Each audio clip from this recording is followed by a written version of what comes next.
everybody, how's it going? My name is John Batios from IMGMR.com. Standing here next to me at Migs, the Montreal International Game Summit, is Mr. Jeffrey Yohalem. Thank you so much for speaking with us. Hi, my pleasure.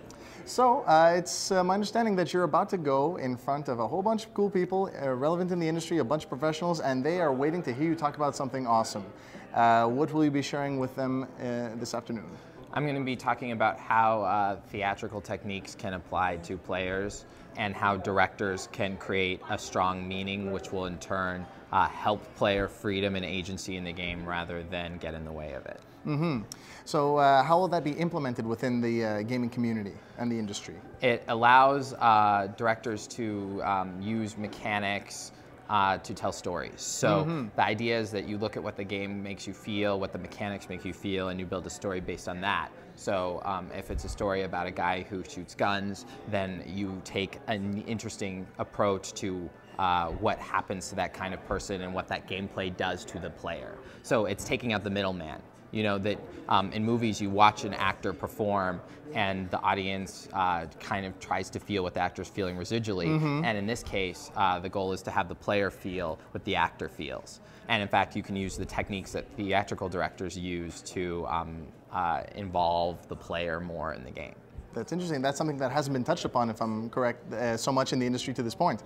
Yeah. So in order to implement that, I understand you must have a very profound knowledge of theater in the past. Is that correct? Yes. I grew up in plays and I grew up studying theater, and for this talk I looked a lot. I went through all the writings of Lee Strasberg and Konstantin Stanislavski and Stella Adler, and throughout my talk I'm going to be citing things that they say, which astonishingly I think map more onto games than they even do onto theater or film. Very interesting. So I guess coming from that, what made you finally decide to implement it into a video game? That's what my goal has always been since I was a little kid. I always felt like games were this way to act.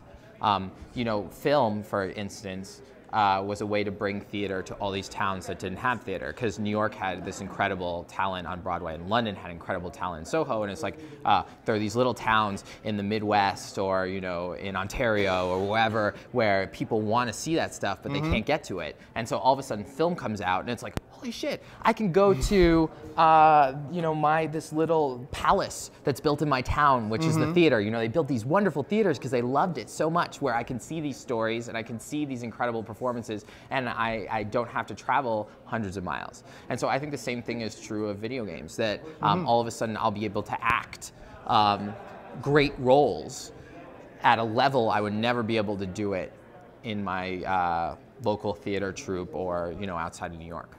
So obviously this must be leading to a future where more and more actors will be, you know, getting mic'd up and in those mocap suits and acting themselves within the game. They'll be giving their true performance and lending 100% of their talent and skill into a game.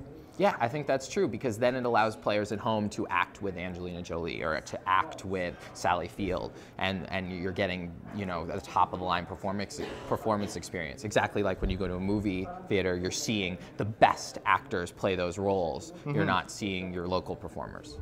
Excellent, very cool. And how do you think that will affect gamers ultimately once it really takes a hold of them and they realize that, wow, I'm really being treated as though I'm the lead in this story? I think it's great for gamers, because I think one of the problems in the industry right now is that players are their hands are being held, and that's bad directing.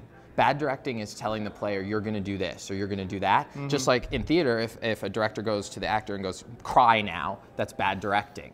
And so the goal is to entice and to create spaces where players can experience the ideas that the director is trying to convey, which is exactly how theater works. And I think that's going to be a big surprise to a lot of people, because they think actors just read the script and have to do what the script says. And in fact, that's not how method acting works, and it's not how great theater is done. Definitely, for sure. And hopefully that will become more apparent as this piece of industry evolves within gaming itself. That's the goal. So what are you hoping for everybody to take away from your speech? Once you're done and everybody's slowly filing out, in the back of their minds, they're going to know that, okay, this is coming up. And what are they going to take away from it?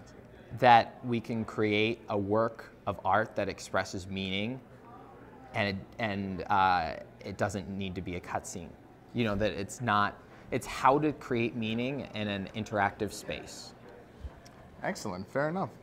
Beautifully said, and thank you once again for everything you shared with us. I wish you My luck pleasure. on stage. Thank you. Once again, ladies and gentlemen, from Migs, my name is John Batzios from IMGMR.com, and I will see you guys in a little bit. Thanks a lot for watching.